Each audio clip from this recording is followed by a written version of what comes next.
Nintendo has filed some controller patents, and that opens up some huge possibilities. Let's go!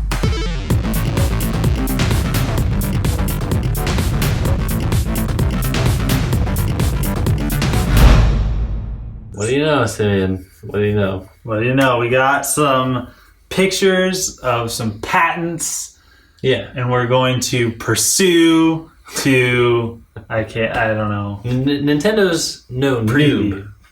They ain't no noob. No, they know that these things will leak. They are public documents. They have to be. That's the point of a patent. Yeah. You have to know what you can't copy. It's the point of a patent. So, careful, we don't have a pop filter.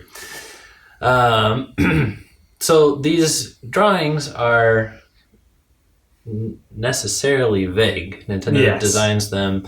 Like if you went back and looked at the Wii Remote patents and stuff, it wouldn't be the shape or form. It's really the function that Nintendo is putting their stamp on, and that is to swap out different portions of the controller, make a modular controller. What were you going to say? And indeed, like you said, they're vague. We don't know necessarily if this is the NX.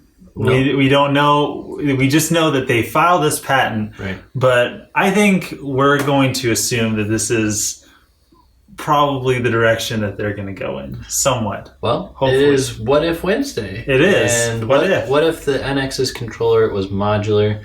It had all removable buttons and sticks and shoulder buttons and everything. What if you could really create your own controller or buy different configurations? I think it'd be cool if Nintendo started like packing in different controller options with different games. I like it. I mean, they've packed in whole controllers before. That's true. So what if it was just, a couple buttons? Slide this in. Yeah. And the console would probably come with, the three main ones that you'll need, and then they could have the option of adding more in the future. I think that'd be really cool. It also opens up the possibility of third parties doing this. It could get gimmicky, especially with third parties saying, we want our game that's, a sword fighting game, and so it's a sword that's sticking out. Or a fishing pole. Yeah, the fishing... It's always a fishing pole. Have you ever noticed that? Whenever there's a customizable or like weird controller, weirdly shaped controller for a system, it's always the fishing pole. It is. I don't know. I mean, a whole wheel with just a gas and a brake button and maybe a drift button, Get rid of all that extra stuff. Good. I really am glad that you said the third party thing, because this would be one way to keep third parties from ever complaining about the controller again. Yes. Like you have no excuse. Huge. There could be a shooter setup. Yeah. Xbox and PlayStation gamers could feel comfortable migrating to the NX because they can have their stick either above or below. Mm-hmm. One of the things I don't particularly like about the Pro controller setup is that both of the sticks are up high, and I could move those wherever I want, presumably on any game that uses them. There you go. I think it's cool. Yeah, and like you said, it leaves the option for third-party companies to port games easily. Yeah. And that's one thing that we don't see. I mean, we see it a lot, but we don't see it as much as on the other consoles, is the porting of one game to both consoles. Right. Like the Wii U sometimes gets those games, oftentimes doesn't, because the controller is so weird, but it allows the third parties to be able to port that stuff, make it easy for them, and for Nintendo to have their creative, mind babies. Okay. Brainchild. That's like Nintendo's mind babies can come to life. They can be weird controller configurations, but then it can be stripped away and you can have your regular setup that everybody else is used to back. Yeah, I like how this also, it just leaves the entire future of the entire console's lifespan open to being adaptable. No more afterthoughts like the Circle Pad Pro, which was totally a Band-Aid solution. Miyamoto was like, oh, I thought the 3DS didn't need a second stick.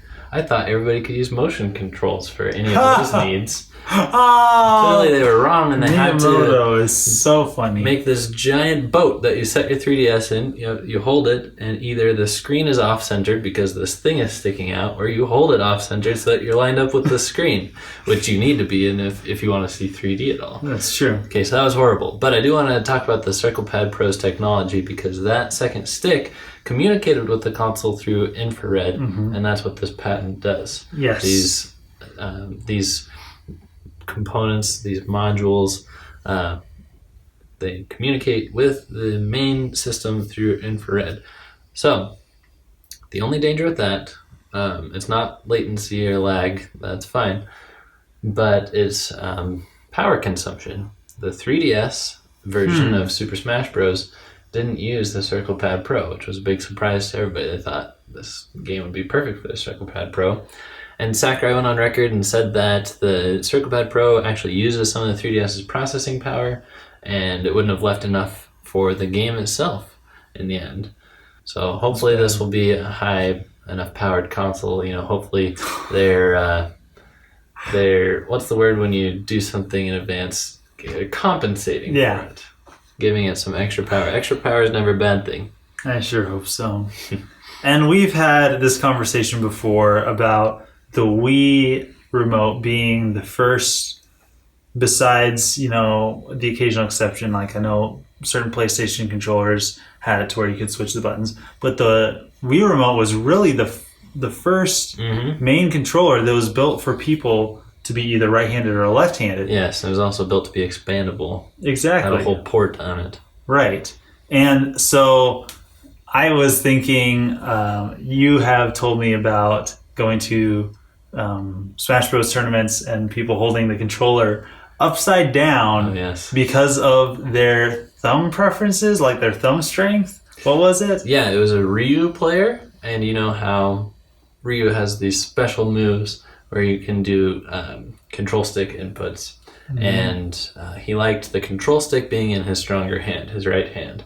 So in order for that to happen, he took his GameCube controller, flipped it upside down, and played the entire game in reverse. And he was doing Shoryuken over Shoryuken, killing me and my teammate at like 80%. Oh, wow, that's bad. That's insane. So something like this would be great for him because he wouldn't have to hold upside down and turn his brain upside down just so that his right hand could be on the left-hand side. Can you imagine playing Smash Bros. With an upside-down controller? This is a good solution for a lot of things, for third parties, for left-handers. Seriously, for right-handers wanting the stick in their left or in their right hand. Yeah, for all different kinds of games.